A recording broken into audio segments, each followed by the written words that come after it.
আসসালামু আলাইকুম। সম্মানিত দর্শকবৃন্দরা, নিঃসন্দেহে আপনারা ভালো আছেন। আশা করি আমিও ভালো আছি। আজকাল একটা বিষয় লক্ষ্য করতেছি, প্রত্যেকটা বাবা-মা তার সন্তানদেরকে নিয়ে প্রতিযোগিতায় লিপ্ত হয়েছে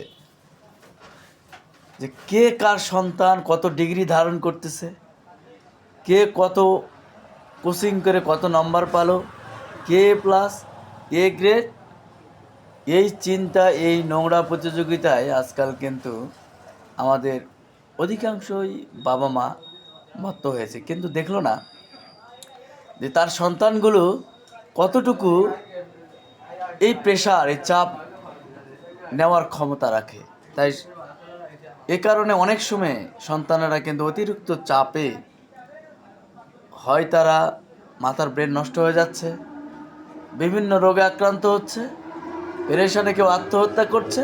তাই সম্মানিত সকল অভিভাবকদের দৃষ্টি আকর্ষণ করছি, অযথা আপনাদের প্রিয় সন্তানদেরকে আপনাদের স্বপ্নের বোঝা, আপনাদের স্বপ্নের চাপ, আপনাদের স্বপ্ন তাদের ব্রেনে, মস্তিষ্কে চাপিয়ে দেওয়ার চেষ্টা করবেন না।